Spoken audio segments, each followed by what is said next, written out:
السلام علیکم ناظرین، آج میں حضرت عمر فاروق رضی اللہ تعالیٰ کا بیت المال سے وظیفہ کا بیان کر رہا ہوں۔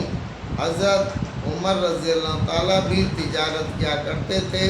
جب خلیفہ بنائے گئے تو بیت المال سے وظیفہ مقرر ہوا۔ مدینہ طیبہ میں لوگوں کو جمع فرما کر ارشاد فرمایا کہ میں تجارت کیا کرتا تھا، اب تم لوگوں نے اس میں مشغول کر دیا، اس لیے اب گزارے کی کیا صورت ہو۔ لوگوں نے مختلف مقداریں تجویز کی۔ حضرت علی کرم اللہ وجہ چپ بیٹھے تھے۔ حضرت عمر رضی اللہ تعالیٰ نے دریافت کیا، تمہاری کیا رائے ہے؟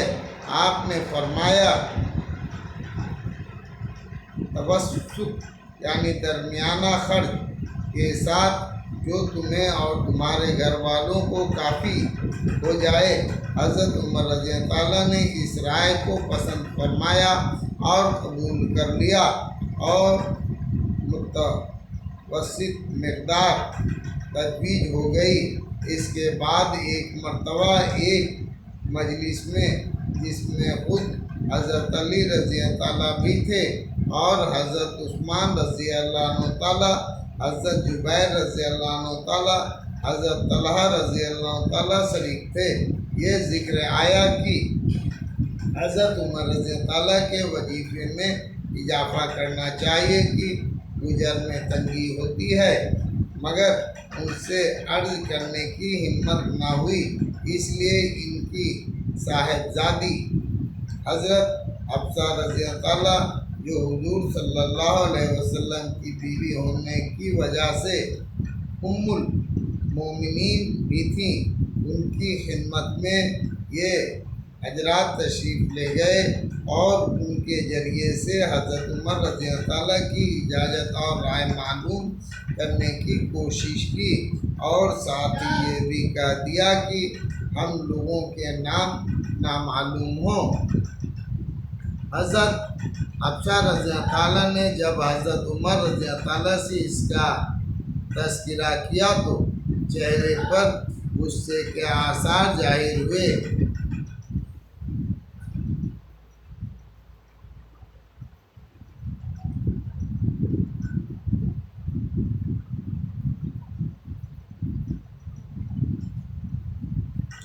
حضرت عمر رضی اللہ تعالیٰ نے نام دریافت کیا۔ حضرت حفصہ رضی اللہ تعالیٰ نے فرمایا کہ مجھے ان کے نام معلوم ہو جاتے تو ان کے چہرے بدل دیتا، یعنی ایسی سخت سزائیں دیتا کہ منہ پر نشان پڑ جاتے۔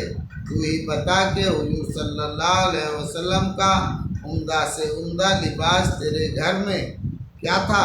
انہوں نے عرض کیا کہ 2 کپڑے گیروی رنگ کے، جن کو حضور صلی اللہ علیہ وسلم جمعہ کے دن یا کسی وقت کی وجہ سے پہنتے تھے۔ پھر فرمایا کہ کون سا کھانا تیرے یہاں عمدہ سے عمدہ کھایا؟